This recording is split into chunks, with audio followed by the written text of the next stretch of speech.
The dust hadn't even settled around Sarah Whitfield's wagon wheels before she caught her first lie of the day, and it was barely past 7 in the morning.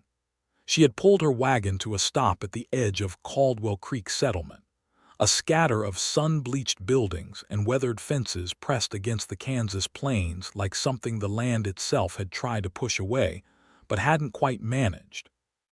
The year was 1873, and the settlement sat on the southern edge of what people with optimism called civilization, and what people with sense called the frontier. The air smelled of cattle and dry earth, and the sky above was the kind of relentless blue that promised heat without mercy before noon. A man with a wide-brimmed hat and a red kerchief around his thick neck had been the first to approach her wagon. He introduced himself as Dale Prout, deputy to the settlement's sheriff, and he told her with a smile wide enough to be suspicious that the boarding house on the main road had 2 rooms available, and that Mrs. Hannigan, who ran the place, was a warm and generous woman who charged fair rates. Sarah had smiled back at him, because she had learned a long time ago that smiling at men while they lied to you was the most efficient way to get rid of them without causing a scene. She had written to Mrs. Hannigan herself 3 months ago, when she was still back in St. Louis settling her late husband's debts and trying to figure out where a 26-year-old widow with a modest inheritance and a stubborn heart was supposed to go next. Mrs. Hannigan had written back to say that she had 1 room available, that it was small but decent, and that she charged $2 a week. Not 2 rooms. 1. And the letter had said nothing about her being warm or generous. It had said she ran a clean establishment and didn't tolerate noise after 9 in the evening. 2 lies in 30 seconds from a man she'd never met. She thanked Dale Prout, steered her wagon toward the boarding house herself, and didn't ask him for directions. That was how she met the settlement of Caldwell Creek, through the particular lens of its dishonesty. Over the next several days, she cataloged them the way a naturalist might catalog species of birds, with quiet attention and no judgment in her expression. The merchant at the general store told her the flour he was selling had come in fresh that week, when the smell of it told a different story. The land agent who had an office above the dry goods establishment told her a parcel of land east of the creek was well watered and good for crops, when 2 of the other settlers she spoke to mentioned that the creek had been running low since spring. The barber told her the doctor who served the settlement was a trained physician, and when she asked the doctor himself about his background, he confessed after a moment's hesitation that he had studied under a physician for 2 years in Missouri, but had never finished formal training. She didn't hate any of these men for it. That was the thing about growing up the way Sarah had grown up, with a father who could spin a charming tale out of thin air, and a husband who had turned the art of bending the truth into something he clearly considered a practical skill. She didn't hate liars. She was just exhausted by them. She had come to Caldwell Creek because the settlement needed a school teacher, and she needed a fresh start somewhere nobody knew her name or her history, and she had allowed herself the small and possibly foolish hope that things might be different out here. By the 3rd day, she had mostly abandoned that hope. She was standing in front of the building that was to become her schoolroom, a converted storage shed that the settlement council had cleared out and fitted with rough plank benches and a proper chalkboard, when she heard boots on the dry ground behind her and turned around. The man standing there was not what she expected, not that she had been expecting anyone in particular. He was perhaps 30 years old, with dark hair that needed cutting and eyes the particular gray-green color of sage after rain. He was lean in the way that men who did physical work were lean, not thin but spare, with no part of him wasted. He wore a worn brown duster and boots that had seen better decades, and the hat he held in his hands rather than on his head was battered enough to have a character of its own. He said, "I'm Levi Rourke. I do the carpentry and repair work around the settlement. Mr. Aldridge asked me to come look at the window frames in your schoolroom because 2 of them are loose, and he said the latch on the door doesn't catch right." Sarah looked at him for a moment. "Did Mr. Aldridge tell you when he needed it done?" He said before the school opens, which he told me was Monday. Levi Rourke glanced past her at the building. "Today is Thursday. That gives me 4 days, which is enough time if the frames aren't rotted through. And if they are rotted through, then I'll tell you and we'll figure out what to do about it," he said simply. She studied him for a moment longer. "Come and have a look then." She stood to one side while he moved through the schoolroom with the quiet competence of someone who knew exactly what he was looking for. He checked each window frame with his hands, pressing against the wood, checking where it met the wall. He got down on one knee to look at the base of 2 of them. He went outside and checked the exterior framing from the other side. When he came back in, he said, "2 frames need new corner bracing. The wood itself is sound, just the joinery failed. The door latch is a simple fix, half an hour's work. I'll need to come back tomorrow morning with the right size bracing stock." "Is there anything else?" she asked. He looked around the room with the same careful attention he'd given the windows. "The stove pipe has a gap where it meets the collar at the ceiling. Nothing that matters in summer, but when winter comes you'll lose heat and gain smoke.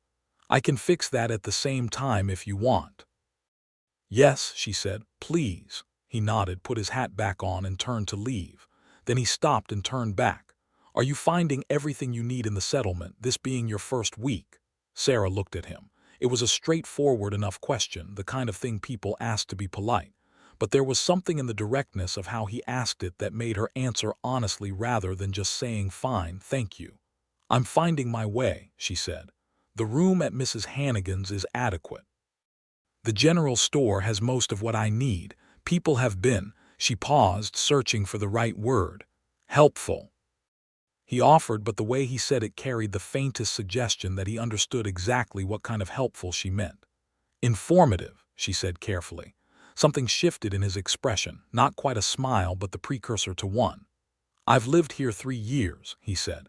"If you need actual information about anything, I'll tell you what I know or I'll tell you I don't know. Either one." He said it the way someone says a thing that is simply true, not as a boast or a charm. She felt something she hadn't felt in a long time. The particular sensation of trusting a statement before you had any evidence to support the trust. It was uncomfortable and interesting in equal measure. "Thank you, Mr. Rourke," she said. "Levi," he said. "Mr. Rourke was my father, and he was considerably less agreeable than I am." He said good afternoon and left, and Sarah Whitfield stood in her empty schoolroom in the Kansas afternoon and thought that was the first entirely true thing a man in this settlement had said to her. She had noticed on every other occasion the slight shifting of facts, the generous rounding up of qualities, the omission of inconvenient details. She catalogued it all because it was simply her nature to do so. Levi Rourke had not rounded anything up or left anything out. He had told her what was wrong, what he could fix, how long it would take, and what additional problems she ought to know about. No more and no less. It was the smallest thing. It was also not a small thing at all. He came back on Friday morning as he said he would, and he worked through the morning while Sarah arranged the schoolroom around him, setting out the readers she'd brought in a crate from St. Louis, chalking the alphabet across the top of the board the way she liked it, testing the light from each bench position to see which seats would give the children trouble in afternoon sun. He didn't talk while he worked, but he wasn't unfriendly. When she asked him something, he answered. When she moved around him, he stepped aside without being asked. When he needed her to hold one side of a piece of bracing wood while he nailed it, he asked if she minded helping rather than assuming. "You're from Missouri?" he asked during a pause where he was measuring a piece of stock. "St. Louis originally," she said. "My father was a merchant. He passed 4 years ago. I married after that." She stopped because she wasn't sure how much of that she wanted to say to a man she'd met yesterday. He seemed to understand that she'd reached the edge of what she wanted to share, because he said only, "I came out from Ohio. Worked a farm there for a while, then worked some cattle drives before I figured out I was better suited to building things than moving them." She smiled at that. "When did you figure that out?" "Somewhere in the middle of the second drive," he said. When I spent 3 hours watching a fence blow down that someone had built wrong and spent the whole time calculating how I would have built it differently. He said it so matter-of-factly that she laughed, a genuine laugh that surprised her a little by its volume in the quiet room. He looked up from his measuring, and there was a warmth in his expression that he didn't try to hide but also didn't make theatrical. By mid-morning he had finished the window frames and the door latch and was working on the stovepipe collar.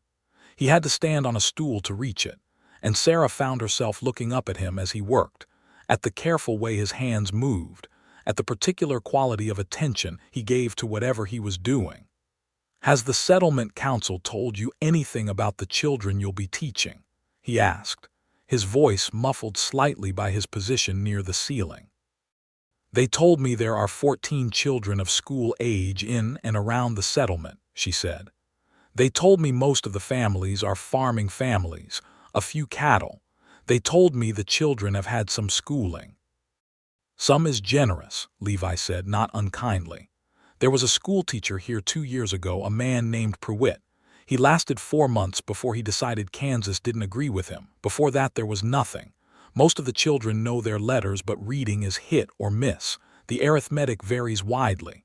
"That's useful to know," she said, and meant it. He climbed down from the stool, tested the stovepipe with a firm shake, and nodded. "That'll hold." When he was packing up his tools, he said, "The Dalton family has a boy named Marcus who's 11.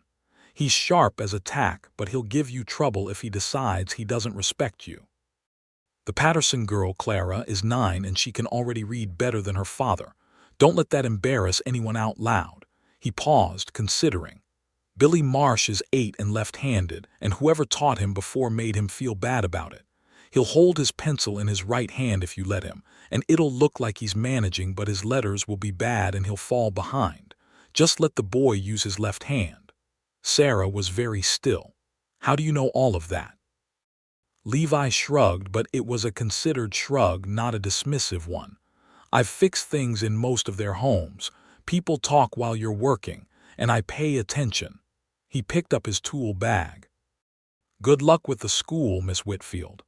"It's Mrs. Whitfield," she said, because it was true, even though she had been thinking of herself as Sarah again for the past year, and it felt more like the truth than the title did.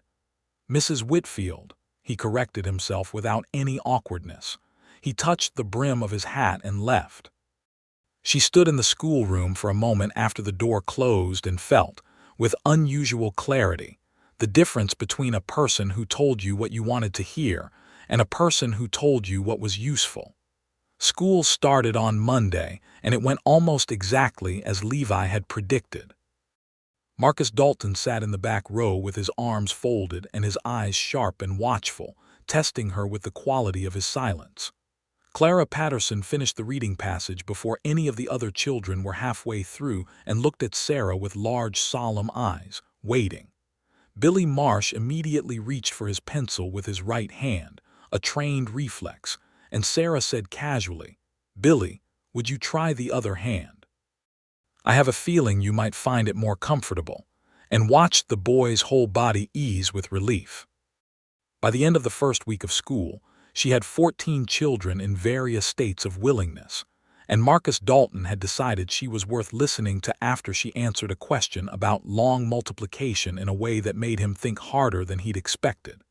She saw Levi Rourke around the settlement, which was inevitable in a place that small. She saw him at work replacing a section of the fence outside the livery stable. She saw him carrying lumber down the main road on his shoulder. She saw him at the general store buying coffee and tobacco on a Saturday afternoon.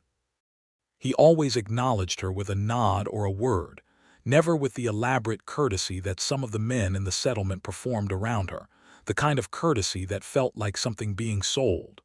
What she did not expect, because she had not been expecting anything at all, was that she would find herself looking for him. Not deliberately, not with any plan in mind, just noticing when he was somewhere she could see him and noticing when he wasn't. She told herself this was simply because he was reliable information in an environment full of unreliable information. That was all. she was not entirely convinced by herself. In the 4th week of her time at Caldwell Creek, there was a difficulty. The difficulty had a name: Gerald Fenwick. He was the land agent she had spoken to in her first days, the one with the office above the dry goods store. He was 43 years old, heavy through the shoulders, and he had a way of standing slightly too close to people when he talked to them that she suspected he used as a method of emphasis. He had decided, for reasons that were not entirely clear to Sarah but were probably clear enough to everyone in the settlement, that she was in need of guidance about the realities of frontier life, and he had appointed himself her guide. He had begun stopping by the schoolhouse in the late afternoons when school was done. He brought opinions about the land and the settlement and the proper way for a woman alone to conduct herself, and he offered them freely. He had opinions about which children needed firmer handling, which families Sarah should befriend, and which she should be cautious of. He talked at length about himself. He let Sarah get perhaps 4 sentences in for every 15 of his own. He was not overtly threatening. He was simply present in a way she had not agreed to, and could not seem to prevent through the ordinary tools of polite deflection.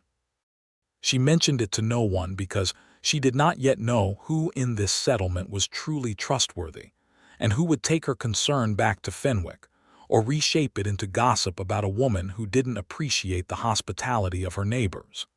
It was the following Thursday that she came to the schoolhouse early in the morning and found Fenwick there ahead of her.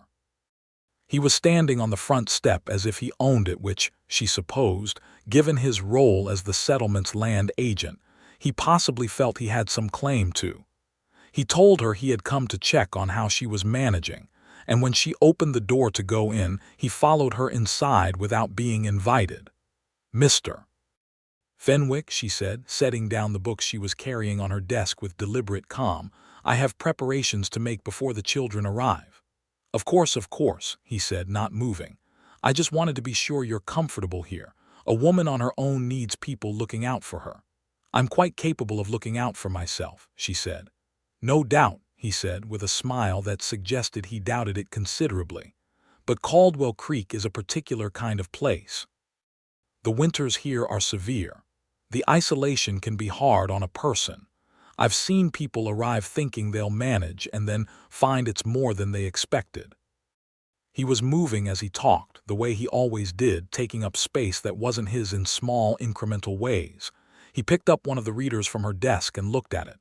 "Please don't touch my things," she said. He put the reader down, but he looked at her with an expression that was not quite chastened. "I only mean to be helpful." "I understand," she said, "and I appreciate the sentiment.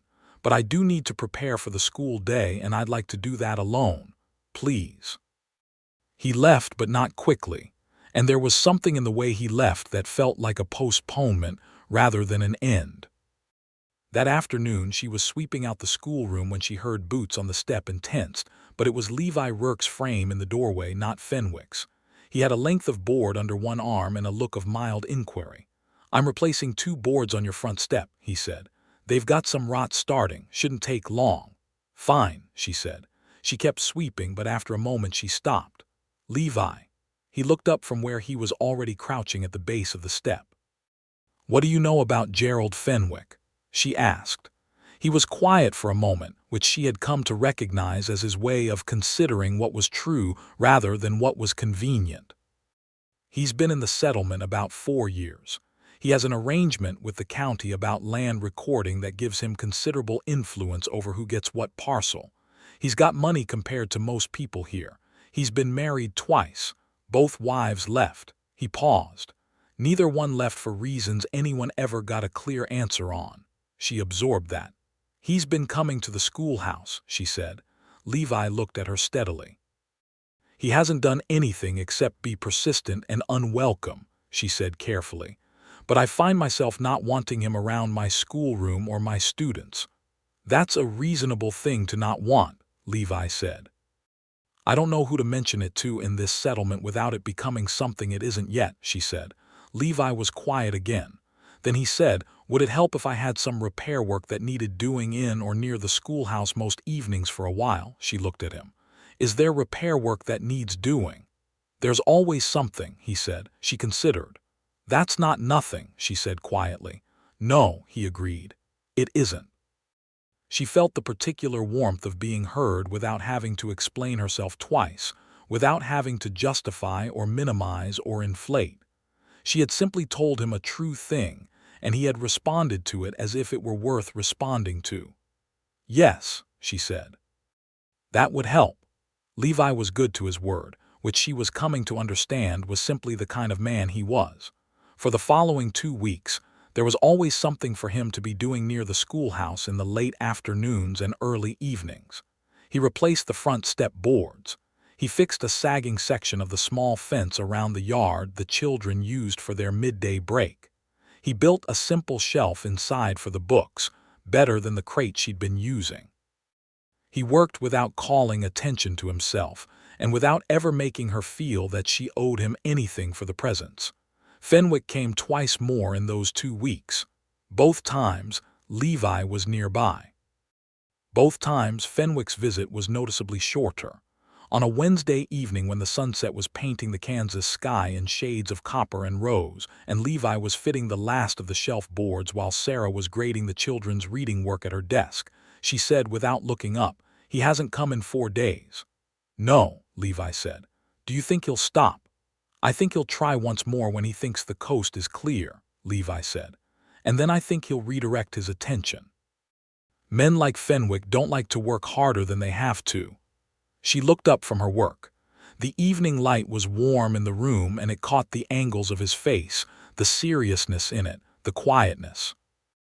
"Why are you doing this?" she asked, not accusatorially, just honestly because that was the way they seemed to talk to each other. He set down his hammer and looked at her directly. "Because you're a good person in an unfamiliar place and you needed someone to take your concerns seriously," he said, "and because Fenwick is the kind of man who ought to be made uncomfortable more often than he is." She held his gaze for a moment. "That's a very decent answer. It's the true one," he said. She went back to her grading. He went back to his shelf. The room was quiet except for the sound of the wind and the occasional creak of the building settling around them, and it was one of the most comfortable silences Sarah had experienced in a very long time. She thought about her late husband, Thomas Whitfield, who had been charming and handsome, and who had died of a fever 18 months into their marriage, leaving behind debts she hadn't known about, and a vision of her future that had turned out to be mostly fiction.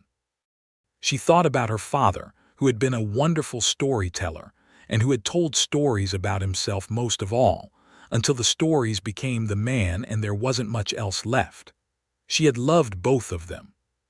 She had also been exhausted by both of them in ways she hadn't fully understood until she wasn't living inside the exhaustion anymore.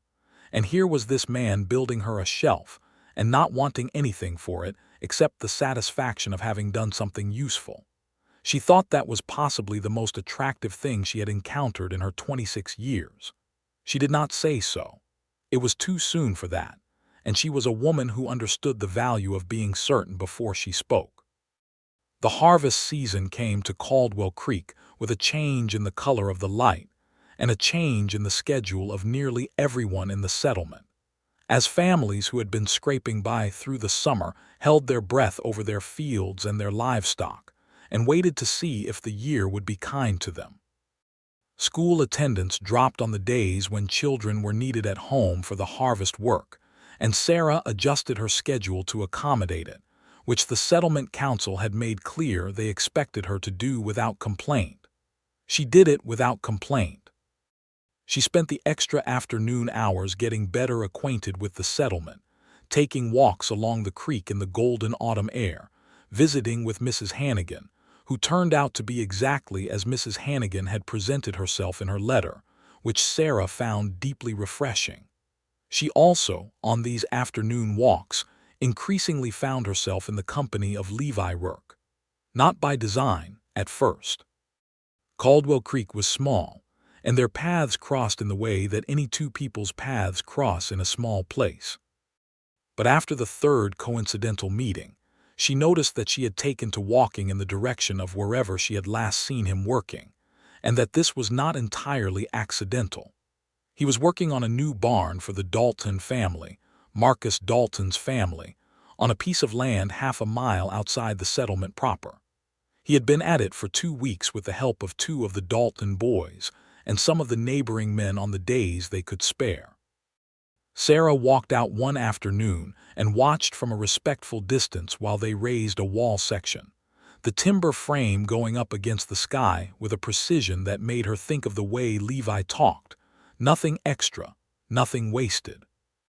He saw her and raised a hand, and when the wall section was secured, he walked over to where she was standing at the edge of the field. "It's impressive," she said, nodding toward the barn frame. "It'll be a good structure," he said. "Henry Dalton's had cattle sheltering in a lean-to for 2 years. He's a decent man working hard ground. He deserves a proper barn." She liked that he said it like that he cared about the reason behind the work, not just the work itself. They walked back toward the settlement together, because his day's work was done, and her afternoon walk was heading in the same direction. It happened so naturally that neither of them remarked on it. They talked about the harvest and about whether the settlement would grow much in the next few years and about a book she'd been reading that she'd found in Mrs. Hannigan's small collection. "What's the book?" he asked. "It's Oliver Twist," she said. "I've read it before, but I thought I'd read it again." "I know that one," he said. "Read it 5 years ago." She was surprised. "You read Dickens?" He glanced at her sideways with an expression that was tolerant rather than offended. "People who work with their hands aren't prevented from reading," he said. "No, of course not," she said, embarrassed. "I didn't mean it that way. I only meant—" She stopped. "I'm sorry, I made an assumption." "You did," he agreed without cruelty. "Though I'll grant you it's not a common thing to find out here." "Where did you come by books?" she asked. "Out here or before?" "My mother was a school teacher," he said. "There were always books in the house. I grew up with the habit." He paused. "She was a good teacher. She believed that a person who could read well and think clearly about what they read could manage most situations life put in front of them." "She sounds like a wise woman," Sarah said. "She was," he said, and there was something in his voice that told her his mother was no longer living, and she didn't press further. They walked for a while without talking, and it was one of those silences that doesn't require filling, the kind that 2 people can only share comfortably when they have already established something between them. When they reached the edge of the main road, he stopped. "Mrs. Whitfield," he said. "Sarah," she said, surprising herself. She had been Mrs. Whitfield because that was proper and because she had wanted to maintain a certain careful distance. But she was tired of careful distances. They had their use, but they wore thin. He looked at her steadily.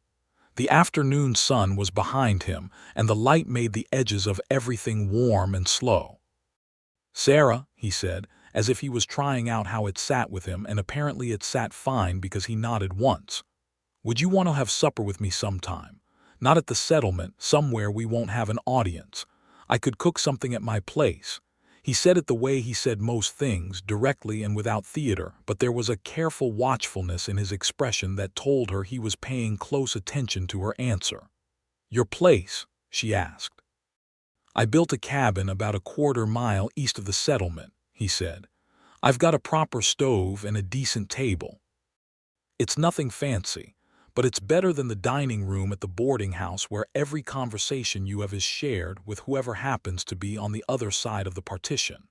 She thought about that, about the boarding house dining room and Mrs. Hannigan's kind but curious eyes, and the way everything in Caldwell Creek moved through the network of observation that small communities maintained about their members. "Yes," she said, "I'd like that." His smile was the unhurried kind, the kind that started in the eyes and worked its way outward. "Saturday evening?" he asked. "Saturday evening," she agreed. She walked back to the boarding house feeling as though the ground under her feet was more interesting than it had been an hour ago, which she recognized as a somewhat foolish feeling, and chose not to be embarrassed by it. Saturday came, and with it a clear, crisp evening, the kind that Kansas produced in October like a gift after the oppression of summer.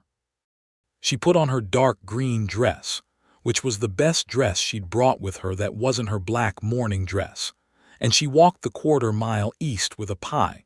She talked Mrs. Hannigan into letting her bake in the boarding house kitchen that afternoon. Apple, because there was a crate of apples at the general store that had come in fresh from a farm 40 miles north, which she knew because the merchant had told her and Levi had confirmed it when she'd checked.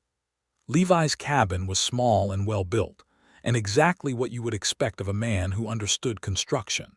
It was tight against the weather, with good window placement and a stone chimney that she could already see was properly laid. Inside it was clean in the spare way that a person with few possessions keeps things clean, with a table and 2 chairs, and a decent stove and shelves along one wall that were full of tools, and a smaller section that held perhaps 20 books. He had made venison stew with biscuits that were better than anything she'd gotten at the boarding house, and she told him so. "I learned from necessity," he said. "You cook for yourself or you don't eat." "Where did you learn the biscuits specifically?" she asked. "My mother's recipe," he said. "She wrote it out for me before I left home. I've got it memorized now, but I kept the paper anyway." She thought that was one of the most touching things she'd heard in a long time. A grown man keeping his mother's handwritten recipe because he wanted to, not because he needed to. She didn't say so, because she didn't want to make him self-conscious about it, but she thought it. They ate and talked, and the evening moved the way evenings do when neither person wants them to end. They talked about where they'd come from and what had brought them to Kansas, and what they thought they were building out here in this remote and sometimes difficult place. She told him about Thomas, more than she'd told anyone since arriving at Caldwell Creek, about the marriage that had been honest in the beginning and then become something else, about the debts, about the particular grief of mourning a man and a fiction simultaneously. He listened without interrupting and without rushing to fill the pauses with reassurance. When she was done, he said, "That's a lot to carry." "It was," she said. "It's lighter now. How long were you married?" "A year and 8 months," she said. "He was 31 when he died, fever." "I'm sorry," he said, and she could tell he meant just those 2 words and nothing more complicated. "Tell me something about yourself that isn't easy to say," she said, because the evening had gotten to that place where it seemed like the right kind of question. He was quiet for a moment, and she didn't rush him. "I made a bad decision once," he said finally. "Early in my 20s, when I was on the cattle drives. There was a dispute over pay between a group of the drovers and the rancher we were working for. The rancher was wrong. He was withholding wages he owed, and I knew it, and I didn't say anything because I wanted to keep the work." He paused. 3 men left without getting paid what they were owed, and there wasn't anything done about it. I've thought about that more times than I can count." "Why didn't you say anything?" she asked. "Because I was 22 and I needed the money, and I told myself someone else would say something," he said, which was a way of lying to myself about what I was actually doing, which was nothing. She considered this. "You're different now." "I try to be," he said. "I don't always manage it. But I try to see things as they are and say what they are, because I know what it cost me not to." She thought about that for a long moment. Outside, the Kansas night was clear and deep, and the stars were the particular density you only got away from city lights, a whole sky full of them. "I think," she said carefully, "that being a person who tries is worth a great deal." He looked at her across the table, and whatever was between them in that moment was warm and real and unhurried, like a fire that had been built properly and was going to burn long and steady. She cut the pie, and they had it with coffee, and she didn't leave until the stars had moved a considerable way across the sky. The weeks that followed were the kind of weeks that don't announce themselves as significant while you're living through them, but settle into memory afterward as the weeks when things changed. She and Levi fell into a rhythm that was easy and unforced. He stopped by the schoolhouse most mornings with the excuse of checking on the repairs he'd made, and eventually without any excuse at all, just to say good morning on his way past. She saved things she wanted to tell him in the course of her day, small observations and things the children had said, and questions she was turning over in her mind. She told him once when they were walking along the creek after school that Marcus Dalton had stayed after class to tell her that he wanted to become an engineer, that he had been reading everything she had on mathematics and asking her for more. Levi stopped walking. "Henry Dalton knows his boy said that." "I'm not sure," she said. "I'll mention it when I'm finishing up at the barn," he said. "Henry needs to hear that. He's been assuming the boy would work the farm." "Is that a problem?" she asked. "It might be a hard conversation," Levi said, "but Henry Dalton is a man who loves his son. He'll want to know who his son is, even if it takes him a minute to get there." He did mention it. And Henry Dalton did need a minute. But Levi had read the man right, and Henry Dalton came to the schoolhouse 2 days later with his hat in his hands and asked Sarah what books might help Marcus and what he might be able to do to support the ambition. And Sarah felt a surge of something warm and uncomplicated. November arrived, and with it the first hard frost. Gerald Fenwick had, as Levi had predicted, made one more approach to Sarah in early October, and had encountered Levi simultaneously on both occasions he'd tried, and had subsequently found other things to occupy his time and attention. Sarah heard through Mrs. Hannigan, who was a careful and accurate transmitter of information, unlike most people in the settlement, that Fenwick had been spending more time in the company of a widow woman 40 miles south who owned a farm and was apparently receptive to his attentions. Sarah wished the widow well and felt relieved. On the first Sunday in November, Levi appeared at the boarding house door in the morning and asked if she wanted to ride out to see the plains before the snow came, because the autumn color on the grasslands was something worth seeing and it wouldn't last much longer. She had her own horse, a steady bay mare named Petra she'd brought from St. Louis, and they rode out together into the long horizontal Kansas distance. She had grown up in a city, and the vast openness of this landscape still caught her sometimes when she wasn't braced for it, an almost physical sensation of the sky being too big and the earth being too flat, and all of it being simultaneously magnificent and vertiginous.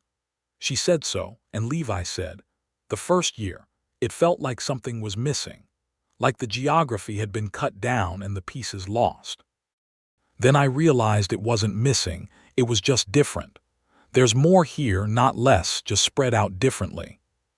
She looked at the grassland moving in the wind, the grass pale gold and silver in the November light, rolling away in every direction until it met the enormous sky. "Yes," she said, "that's exactly right." They rode for 2 hours and talked about everything and nothing, about books and about the settlement's future, and about whether Kansas would be a different kind of place in 20 years.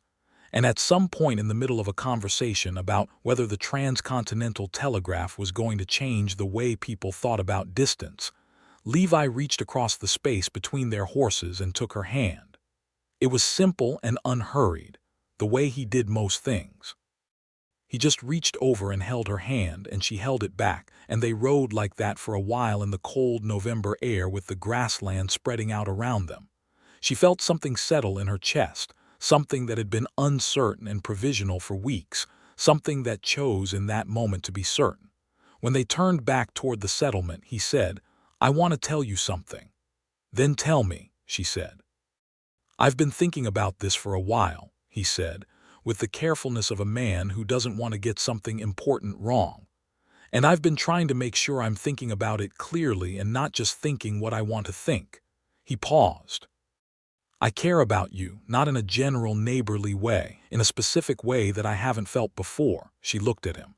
The light was long and golden at this hour, and the cold gave everything a sharpness that felt appropriate to the moment. "I know," she said. He looked at her. "You know what I feel. I've been paying attention," she said. "You're not difficult to read, Levi, when you actually let yourself be." Something in his expression softened. And I care about you," she said. In the same specific way, he squeezed her hand. They rode the rest of the way back to Caldwell Creek in a silence that was different from all the other silences they had shared, richer and warmer, full of something agreed upon. Winter came to Caldwell Creek, the way winter came to the Kansas plains, which was with a seriousness that could not be dismissed. Snow in the 3rd week of November, heavy enough to keep the children home for 2 days. Then a brief thaw, then a hard freeze that locked the creek under ice and turned the road through the settlement into a treacherous surface of packed snow and frozen mud. Sarah kept the school going through it all, adjusting and adapting, keeping the stove burning from before first light, and making sure that the children who came in from the coldest distances had time to warm themselves before lessons began. She kept a pot of water hot all day so that anyone who needed something warm could have it. Levi brought extra wood to the schoolhouse without being asked, stacked it in the linta behind the building where it would stay dry. He did not make a production of this. She thanked him and he said it needed doing, and that was the end of it. They had fallen into a comfortable and open acknowledgement of how they felt about each other that had not yet found a formal expression, but had no need of one. They spent most evenings together, either at his cabin or in the small parlor at Mrs. Hannigan's boarding house, where Mrs. Hannigan, who was perceptive and kind-hearted and apparently delighted by the whole situation, arranged to be elsewhere when they were there. They talked and read, sometimes aloud to each other, and they spent a considerable amount of time simply being in the same room doing their own work, which Sarah thought was one of the most intimate things two people could share. One evening in December, deep in the winter, with snow pressing against the windows and the stove radiating good steady heat, Levi put down the survey map he had been studying for a carpentry project and said, "Sarah." "Yes," she said, without looking up from the essay she was marking. "I've been thinking about next year," he said. She looked up then. "I've been offered work in the new town of Greenfield," he said. "It's 60 miles south of here. They're building it proper, a whole new settlement, and they need someone who can build. It's a good opportunity, and a year ago I would have taken it without much thought." He paused. "Now I find that I can't think about going south without thinking about what I'd be leaving here." She set down her pencil. "What would you be leaving?" He looked at her steadily, the way he always did when he was about to say something true and important. "You," he said simply. The words sat in the room between them, clear as a bell in cold air. She held his gaze for a long moment. The fire popped softly. The snow made a small sound against the window. "Levi," she said, "how do you feel about staying?" "I feel like staying is the thing I want," he said, "if there's something to stay for." "I think there is," she said. Her heart was doing something large and inconvenient, and she was not going to pretend otherwise. "I think there's quite a lot to stay for." He got up from his chair and crossed the room and sat down beside her, and when he put his hand against her face, it was the same as everything else about him, careful and honest and entirely present. "I'm not Thomas Whitfield," he said. "I'm not going to tell you things that aren't true to make the situation more comfortable. I can't promise you I'll never make mistakes, but I can promise you that whatever I say to you will be what I actually believe." "I know," she said. "That's why I trust you. That's been the thing from the very beginning." He kissed her then, and it was the kind of kiss that doesn't need interpretation. The winter stretched on around them, indifferent and cold, but inside the boarding house parlor it was warm and the evening had all the time in the world. Christmas came to Caldwell Creek with a community celebration at the church, the settlement's one functional gathering place, which doubled as a court and occasionally as a hospital bed. The celebration was organized by the women of the settlement and attended by nearly everyone, and there was a kind of grace to it that Sarah had not expected, a genuine warmth among people who had scraped through a hard year together and were marking it with the music they had and the food they had and the company they had. She stood beside Levi at the back of the room and watched the children perform the small pageant she had helped them prepare, and when Marcus Dalton recited the passage he'd memorized with the kind of confidence that hadn't been there in September, she felt a pride that was partly professional and partly something more personal, the knowledge of having helped shape something. Levi's hand found hers in the dark at the back of the room. She held it. They walked home together through the snow, which was the fine dry powder kind that the plains produced in December, and the stars above were extraordinary in the clear cold air. Their breath made clouds in front of them and the snow crunched under their feet, and it was very quiet. "I haven't been happy like this in a long time," she said. She said it without self-consciousness because she had found that around him self-consciousness didn't serve any useful purpose. "Neither have I," he said. "It's strange," she said. "I came here expecting to build something for myself. A job, a purpose. I wasn't expecting to build something with someone." "The good things are usually the ones you didn't plan," he said. She looked up at him. In the starlight, his face was serious and warm and entirely familiar to her now in a way that felt like a gift she hadn't asked for and couldn't imagine being without. "Levi," she said. "Yes. I love you," she said, because it was true and because he deserved to hear it, and because she was tired of being cautious about things that were simply real. He stopped walking. He looked at her in the cold, starlit night with an expression that she would carry with her for the rest of her life. "I love you," he said. "I have for months. I was trying to give you time." "I don't need more time," she said. He laughed, a real full laugh that sent vapor up into the cold air, and then he pulled her close, and she felt the solidity of him, the realness, and she thought she had never been so sure of anything in her life.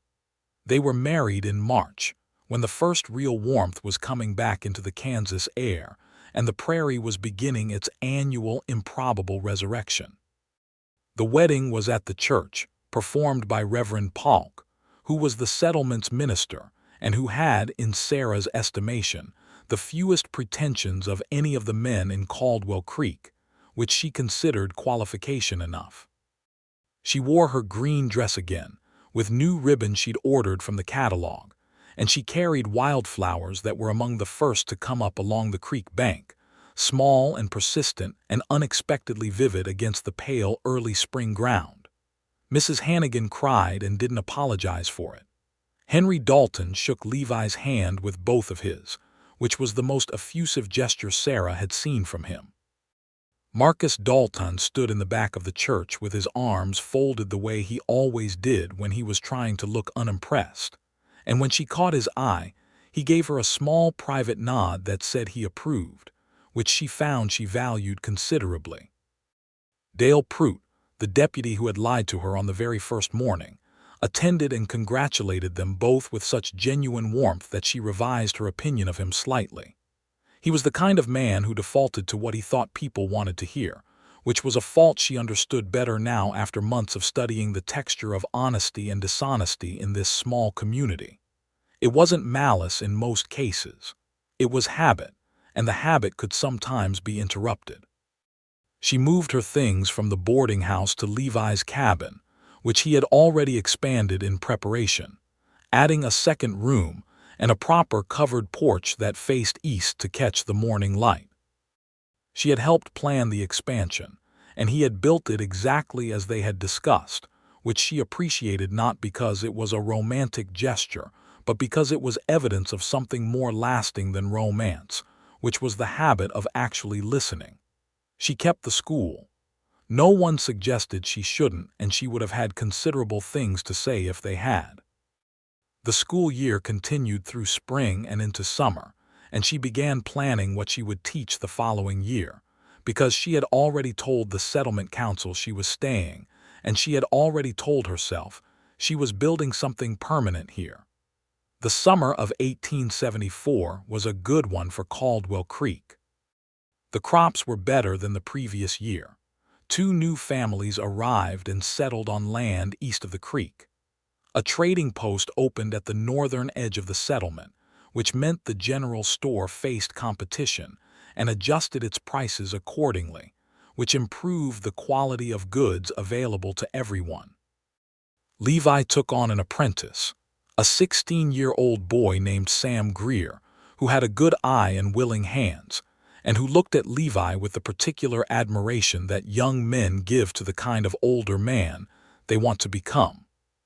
Sarah watched Levi teach the boy and thought about his mother being a school teacher, about how some things run through families not by blood, but by the patterns people make when they believe that teaching someone well is worth the time it takes.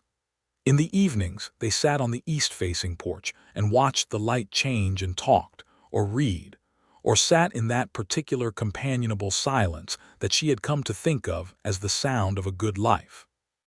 She read to him sometimes, from Dickens or from the new books she ordered through the catalog, and he read to her from the books on practical carpentry and land surveying that he found interesting, and she found, to her surprise, that she found them interesting too. She was pregnant by autumn, which she had hoped for and suspected for several weeks before she told him one evening in October, sitting on the porch in the last of the good weather. He was very still for a moment. Then he reached over and took her hand with the particular gentleness that he reserved for moments when the usual steadiness wasn't quite enough to hold everything he felt. "Are you well?" he asked first. "I'm well," she said, "tired in the mornings, otherwise well." He held her hand for a long moment without speaking, and she let him have the silence because she knew he used it to make sense of things. Then he said, "I can't believe it," and she could hear in his voice that what he meant was that he could believe it, that it was real and present and very large, and that he was grateful. "You're going to be a good father," she said. "I'm going to try," he said, "with everything I have." "That's enough," she said. He turned to look at her, and whatever she saw in his face in the October evening light settled something in her that had been hoping to be settled. The winter of 1874 into 1875 she spent with the school and the preparations and the company of Mrs. Hannigan, who turned out to have delivered more babies than any other person in the settlement, including the doctor, and who was matter-of-fact about the whole business in a way that Sarah found deeply useful. The baby came in February, a boy, arriving in the depth of a Kansas winter with more determination than ceremony. He was healthy and loud, and had Levi's gray-green eyes and Sarah's stubborn mouth, which Levi said was going to make him either a very effective person or a very difficult one, and probably both. They named him James, after Levi's father's name, which had been James Rourke, and also after Sarah's wish to give the boy a name that was solid and clear and didn't carry too many expectations. Levi was with her through all of it, as present and steadfast as he was for everything. And when he held his son for the first time in that cold February morning, with the snow outside, and the stove warm and Mrs. Hannigan having a very well-deserved cup of coffee at the table, his expression was the most undone she had ever seen him, all the careful steadiness displaced by something pure and uncomplicated. "Hello," he said to the baby, in the same direct way he said everything, as if the baby were a person he was introducing himself to. "I'm your father. I'll try to be honest with you." Sarah laughed, exhausted and happy and more certain of her life than she had ever been. James grew the way babies grow on the frontier, stubbornly and heartily, as if they know from the beginning that they will need to be both. The school year of 1875 was Sarah's third year teaching at Caldwell Creek and her best yet, partly because she understood her students better and partly because she had added a second primer and a geography reader to the curriculum, ordered from a publisher in St. Louis who was producing educational materials specifically for frontier schools. Marcus Dalton was no longer a student by then, having turned 13 and being at the upper limit of what a frontier settlement school could offer him. But he came by after hours sometimes, and Sarah gave him mathematics problems, and whatever reading she thought would stretch him, and she wrote a letter to a school in Kansas City that offered correspondence programs to describe the boy and ask whether he might qualify. The letter came back with information about the program and a note from the administrator that the boy sounded remarkable. She showed the letter to Henry Dalton, who read it slowly and then sat in the schoolroom silence for a while. "I don't have the money for correspondence schooling," Henry said finally. "I know," Sarah said. "I've been thinking about that. The Settlement Council has a small fund for educational expenses. I'd like to apply some of it to the program." Henry looked at her. "You can do that. It's within my authority to recommend it and the council to approve it," she said. "I have every reason to believe they'll approve it." Henry Dalton's composure was not impenetrable. He cleared his throat. "He's a good boy," he said. "He's an excellent boy," Sarah said. "And he deserves to have his mind properly engaged." The council approved the funds. Marcus began the correspondence program in the fall of 1875, working through his lessons at the kitchen table of the Dalton farmhouse in the evenings after the farm work was done. Levi's business had grown in those years, and he had taken on Sam Greer permanently as a paid apprentice and was in need of a second pair of hands on the larger projects. The settlement was growing slowly but steadily, and with it came the need for new buildings and renovations, and all the accumulated carpentry demands of a community making itself permanent. He was offered in the spring of 1876 a contract to help build the new schoolhouse for a settlement 40 miles east called Harmon's Ford, which was large enough now to need its own school but didn't have anyone locally with the skills to build it properly. He came home and told Sarah about it with all the details, the scope of the work, the pay, the timeline. He would need to be away for 6 weeks, he thought. 6 weeks, she said. Yes, he was watching her. It's a significant job. The pay would let us put aside enough to add the room we've been talking about. The room they'd been talking about was the room they'd been planning for another child, which was something they'd been discussing quietly for several months. I know, she said, and 6 weeks is not forever. No, he said, but I don't want to go if it's going to be hard for you. She looked at him. Levi, James and I will manage. I have Mrs. Hannigan and I have the school and I have 14 very demanding children to keep me occupied. Go build the school. You're sure, he said. I'm sure, she said. And come back and tell me how it turned out, because I'll want to know every detail. He went in May and came back in late June, lean from the work and brown from the sun, and he told her about the school building with the methodical detail she had come to depend on, what had gone right, and what had been more difficult than expected, and what he would do differently if he built it again.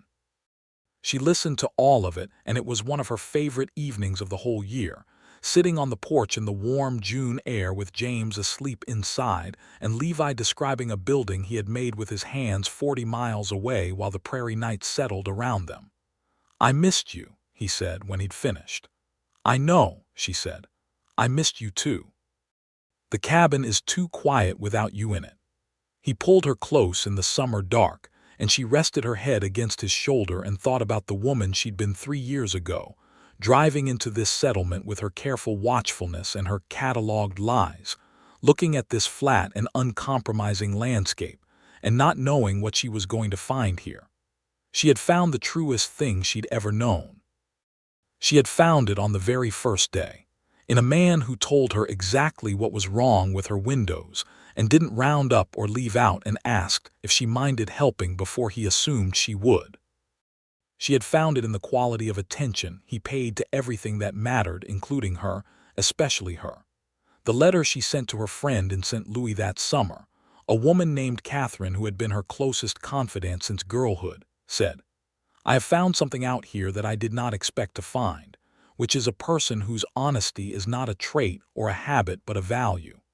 A person who tells you what is true because truth is what he believes you deserve. I did not know how much I needed that until I had it. Catherine wrote back, You sound like yourself in a way you haven't for a long time.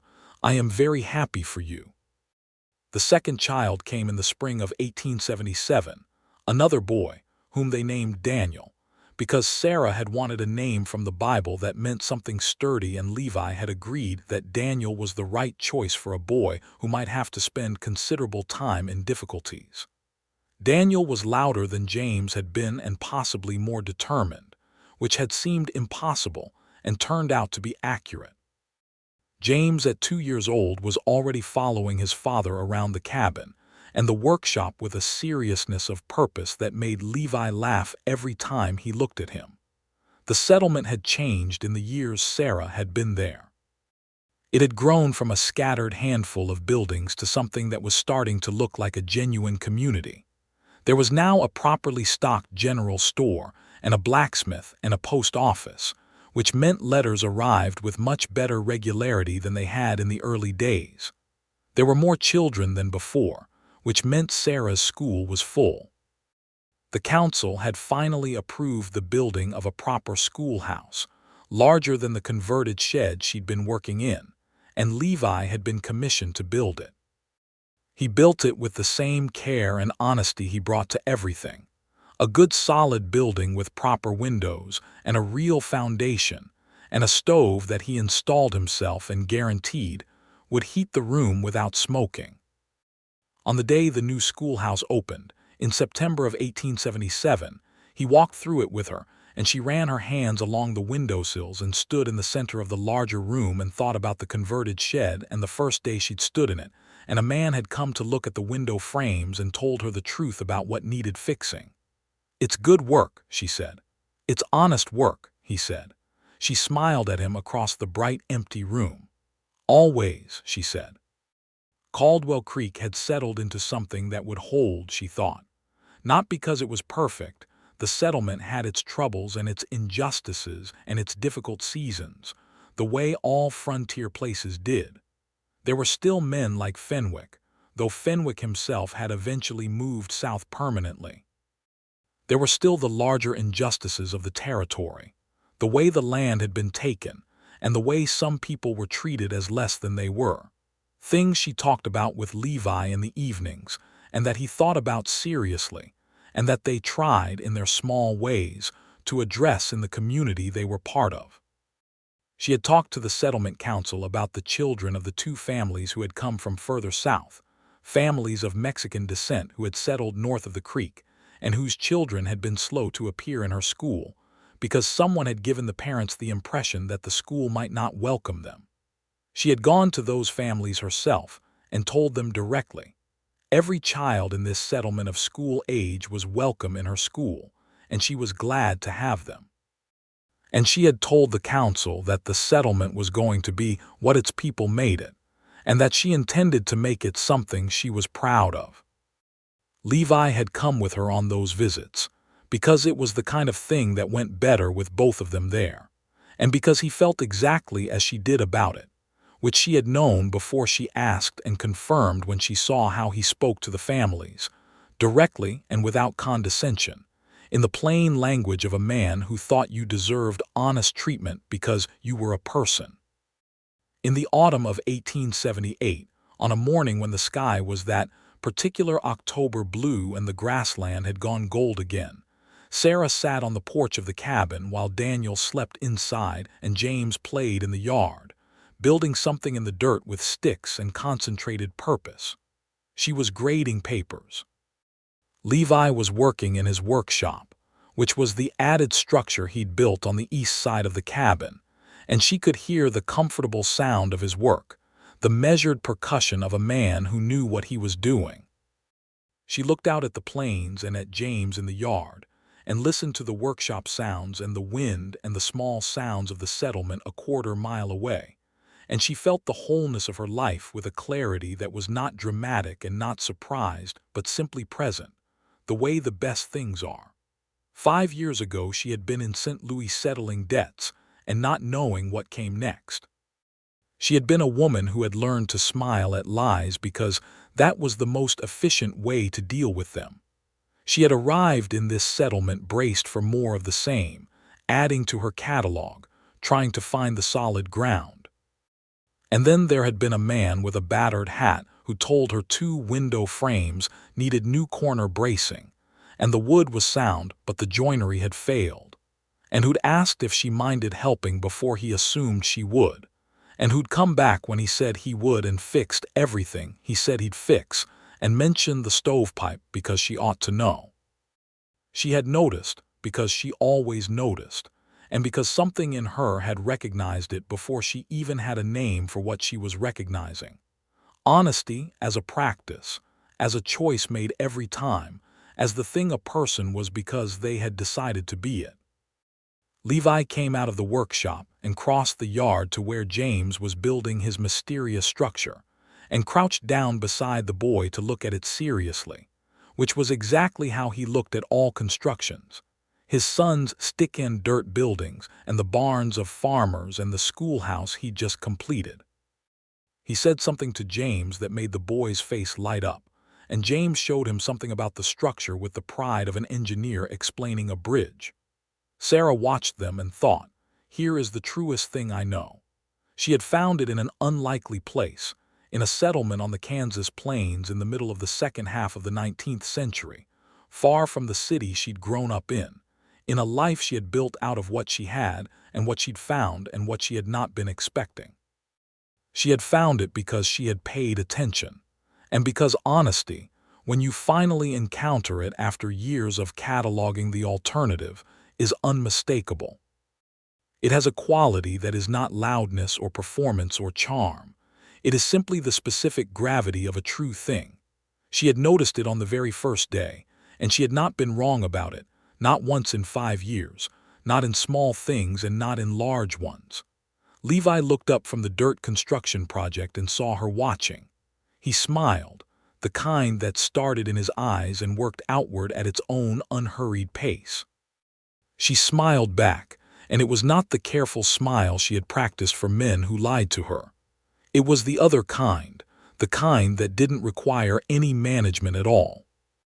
Later that afternoon, when Daniel had woken from his nap and James had come inside, full of explanations about the structure he'd been building, and Levi was washing up at the basin after his workshop day, Sarah made coffee and cut the bread she'd baked that morning, and they sat together at the table in the cabin that he had built and expanded with care, with the sound of the wind against the good tight walls and the children's voices filling the warm kitchen air. Levi reached across the table and put his hand over hers, the same way he'd reached across the space between their horses that November day 5 years ago, the same simple, unhurried gesture. "Good day?" he asked. "Very good," she said. "You?" "Productive," he said. He told her about the progress on the project he was working on, a set of cabinets for the new post office, and she listened and asked questions and told him about the paper that Clara Patterson, who was now 13 and reading at a level that would have served a city school twice Caldwell Creek's size, had written about the water cycle, which had been extraordinary. "She's going to be remarkable," Levi said. "She already is," Sarah said. James had climbed into his father's lap and was now explaining in great detail the engineering principles of the structure he'd been building in the yard, and Levi listened with the same quality of attention he brought to everything, full and honest and entirely present. Daniel banged a spoon against the table with the authority of a person who believes he has things to contribute to any discussion. The sun came through the west window at the angle it came through at this hour, warm and long, and the coffee was good and the bread was good, and the cabin was full of the particular noise and warmth that a family makes without trying. Sarah thought that this was what she had come west for, even when she hadn't known it. Not the job, not the escape, not the fresh start. This particular and ordinary fullness, this honest life built board by board and word by two people who had decided to tell each other the truth. She had noticed on the very first day that he was different. She had spent the rest of her days being glad of it. The years continued to unfold around them like the Kansas prairie itself, steady and wide, and occasionally stunning in their generosity. The settlement of Caldwell Creek grew into something that would eventually have its name on proper maps, the kind that were printed in eastern cities and distributed to families considering the move west. The schoolhouse Sarah had taught in became the schoolhouse she ran, with an assistant teacher by 1880, a young woman named Ruth who had come out from Indiana and reminded Sarah somewhat of herself in those early careful days, though Ruth had the advantage of arriving already knowing what kind of place the frontier was. Sarah watched Ruth navigate the settlement's particular ecosystem of honesty and its alternatives with the same quiet cataloging she had practiced herself, and she mentored the younger woman without making it feel like instruction, which was the best kind of teaching.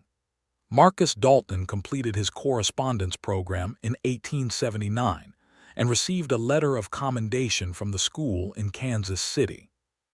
He was 17 by then, and Henry Dalton had accepted with a kind of proud grief that his eldest son was going to leave the farm eventually for the machinery and mathematics of a larger world. Sarah wrote a recommendation for Marcus to accompany his application to a technical institute in St.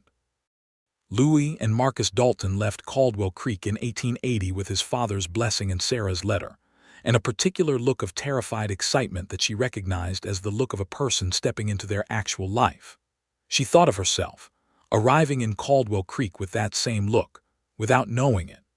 Clara Patterson, who had been 9 years old when Sarah arrived and 20 when she left the school, was by 1882 corresponding with a women's college in Ohio about their programs. Sarah helped her with the application letters and with the arguments she would need to make to her parents and then to the settlement council, who were providing a small scholarship. She was building something here. She could see it now with the distance of years. Not just the school, not just the individual children, but a kind of expectation. The expectation that children in Caldwell Creek, all of them, were worth educating seriously and sending forward honestly into whatever futures their minds and hearts could reach. Levi built what was needed as the settlement grew, one careful and well-made structure at a time. He trained Sam Greer completely, and Sam became his own man with his own work, and they remained friends, the easy friendship of two people who respect what the other does. He took on other apprentices. He built the house that the new doctor, a genuinely trained physician who arrived in 1880, needed to live in. He built the extension to the post office and the covered market stall that the growing trading community needed, and the new bridge over the creek when the old one was no longer adequate. He came home from every job and told her about it with the same honest detail he'd always used, what had worked and what hadn't and what he'd learned. She told him about the school with the same honesty, what was going well and where she was struggling, and what she needed to think more carefully about. They disagreed sometimes, as people do when they take each other seriously enough to have actual opinions. They argued on 2 occasions with a sharpness that required them to be apart for several hours before they could talk again. Both times, the talking resolved it, because both of them brought the same thing to every disagreement, the commitment to saying what was actually true rather than what was convenient. It was the thing she had noticed on the first day, expressed in miniature.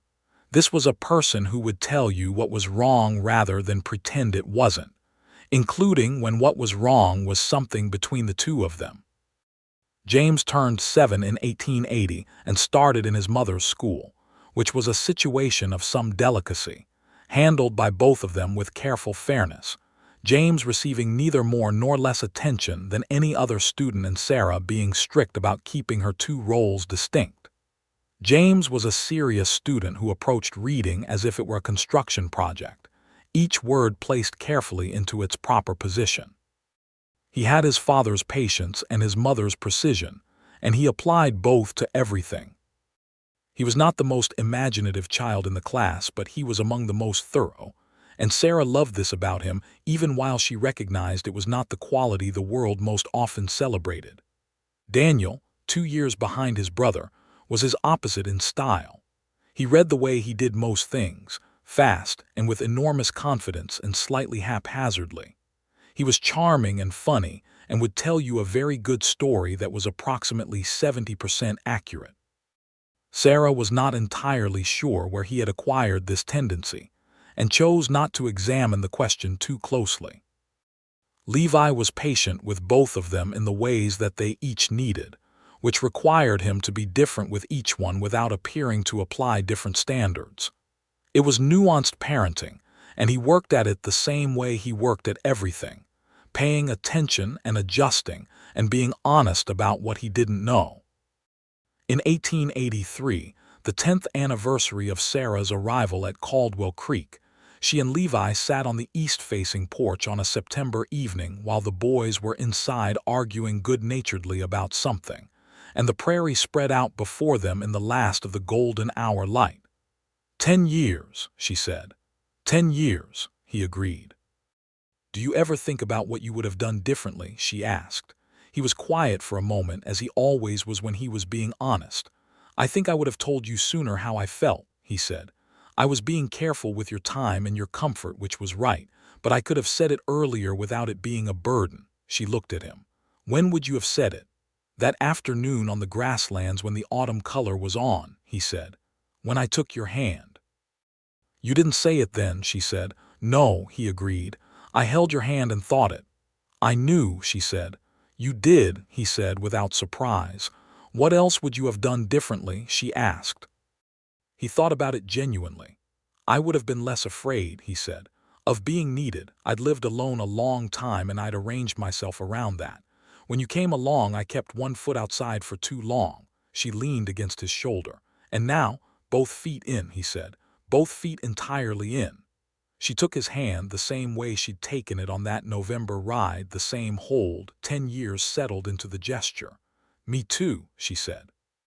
The prairie evening was warm, and the boys' argument inside had resolved into laughter.